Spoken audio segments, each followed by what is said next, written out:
Welcome back, Canonites. As I've mentioned before, accompanying the Halo TV series itself is a marketing website modeled after Dr. Halsey's computer in the show. Following each new episode, the website updates with new information and graphics. If you want the full details on previous updates, I've linked those videos in the info box and the description below. For everyone else, let's dive into the Week 6 updates. The website opens this week with a side-by-side comparison of Maki and Master Chief's vitals from Episode 6, showing them lining up. Getting into the website itself, most of the character profiles have been updated per usual. There are no new planetary profiles this week, however.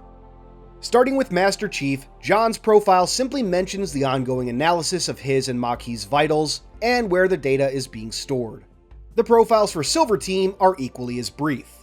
Riz 028's profile mentions her making corrections to a Soldier Systems Update briefing, which is being sent to the Songnam Special Warfare Center. Songnam should sound at least familiar if you've played Halo 2. Your new suit's a Mark 6, just came up from Songnam this morning. And, just like mentioned there, the Korean city was home to one of the UNSC's Special Warfare Centers. The Songnam Center was key in the development of Master Chief's Mark 6 Mjolnir, along with the Mjolnir Black Skunkworks prototypes worn by Spartan Black Team and the CQC Mjolnir variant. The city was also going to appear in a Halo Online map before that was cancelled. As for the soldier system mentioned, my first thought would be in relation to a soldier variant of Mjolnir armor, which may be the namesake for this. Moving over to Kai 125's profile, it's mentioned that the Spartan's performance degradation that we read about last time has been stabilized, and that her rehabilitation is ongoing, though I imagine that'll probably heal up rather quickly. Finally, for Silver Team, we have Vanek 134, whose profile merely confirms the receipt of the Soldier Systems upgrade briefing that Riz filed. Coming next to Dr. Miranda Keyes, her profile notes her ongoing research into the unique genetics of John and Maki, along with the test we saw her perform in Episode 6. The Sector 17 mentioned here doesn't seem to have any significance that I could find. Next up we have Captain Keyes' profile. His current mission area has been moved to Surveillance, as we saw in last episode, searching for the planet Maki described. Like we heard in that episode, Keyes is tasking all satellites and prowlers to search for this planet, though the profile additionally mentions the use of longbow observation platforms. Longbow was the name of a multiplayer map in Halo 4, which was set at the titular Longbow Station in the northern region of the colony of Concord. The Longbow Station would launch deep space monitoring relays to examine other systems and planets. In the Silver timeline, longbows seem to be an entire class of observation platform, likely with a similar function to the core Canon facility.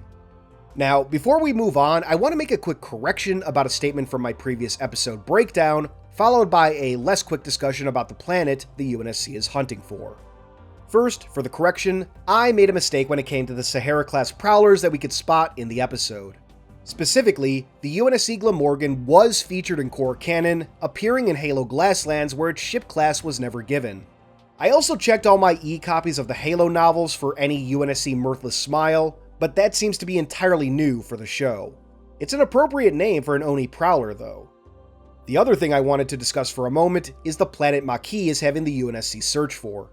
As mentioned in my episode breakdown, the only known planet in the Aspero system in core canon was Hesduros, a somewhat out-of-the-way Sangheili colony that enjoyed its solitude. It would later be the base from which Julim Dama would establish his own Covenant faction after the end of the Human Covenant War. Although in the Silver timeline, Maki claims the planet, if it is Hesduros, is a holy place for the Covenant. That's just a lore refresher, however. What I'm really interested in discussing is what might come next. I've made no secret that I suspect that the first season of Halo will conclude with the fall of Reach and that famous jump that led to Installation 04.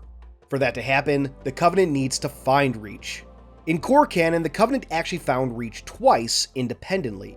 The planet was first discovered by Supreme Commander Ro Barutami on accident, following coordinates revealed by Forerunner relics from another system, which pointed Ro to the Forerunner ship buried beneath Sword Base. Reach was additionally discovered by the Covenant thanks to a tracking probe attached to the UNSC Iroquois following the Battle of Sigma Octantis IV. This tracker is what would lead Supreme Commander Thel 'Vadami, the future Arbiter, to Reach. In the Silver timeline, we again have two methods by which Reach might be discovered. With Maki captured and now being held on Reach, perhaps she might be what leads the Covenant to Reach. And alternatively, with all this UNSC hardware being pointed at the Aspero system, maybe that is how the Covenant will find Reach. I could be wrong about Reach being glass this season too, but we'll see. Getting back to the profiles, we next come to Admiral Margaret Parangotsky. Officially, her recent activity is merely briefing Admiral Hood on the incident at Eridanus II. However, Dr. Saley additionally notes that Parangotsky has reached out to the Barrier Moon Research Complex, which are said to have excellent facilities but not up to Halsey's standards. Another quick correction here, while Barrier Moon or its research facility don't seem to appear in the core canon, there is a core canon human colony known as Barrier. The planet appeared in the Hunt the Truth marketing campaign, a picture of a Master Chief statue on the planet shown here. Once again, there are no updates for Soren, Jin, or Quan's profiles, so we come next to Cortana. Her profile merely mentions her breaking out of FleetCom security and using the bypass she created to spy in on John. After that, we have a new profile for this week, Maki. The profile reveals that the rooms she's been held in are typically meant for visiting officers, and most of the rest of it talks about information that was covered in the show directly. However, there's an additional note from Dr. Saley asking about Maki's fingernail energy blade and confirming that Halsey wants to blind the medical diagnostic results. Saley additionally notes that the compact plasma generator may prove useful for their work. Before we move on, I also want to circle back to this moment from the episode, Maki being examined while watching a news holo. I had a total brain fart and neglected to mention the cities that are shown on the screen. Starting from the right, we have Sopron, Kazan, Manassas, Visegrad, Castle Base, Estergom, and all the way on the left here, there's Casimir.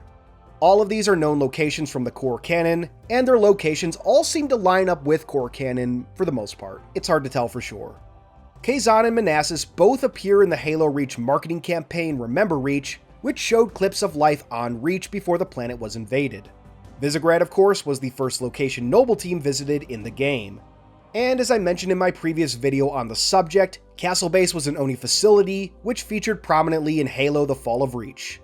Thank you, Shrapnel117 on Twitter, for reminding me to mention these. Finally, for this week, we come to Venture's profile, which notes that while he has a strong grip on the major population centers of Madrigal, his authority is tentative at best in the outlying regions. Venture is additionally making major efforts to fix up their capital spaceport in anticipation of renewed deuterium exports.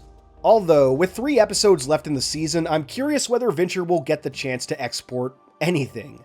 A planet better be glass this season, that's all I'm saying. But for now, this will bring the video to a close. Thank you to everyone who pointed out the mistakes from my last video, please keep it up. And for those desiring some core canon content, I'm hoping to have something for y'all this week. Fingers crossed. For now, however, this has been Halo Canon. I'll see y'all next time. Thank you once again for watching Canonites. If you liked this video, please give it a thumbs up, maybe even share it around, both of which help the channel. And if you aren't subscribed already, consider becoming a fellow Canonite and hitting that notification bell so you won't miss any future videos. Halo Canon now has a Discord server, which you can find linked in the description box below. If you like discussing any aspect of Halo's lore, well, that's what we specialize in. Thank you all once more, and keep on being awesome.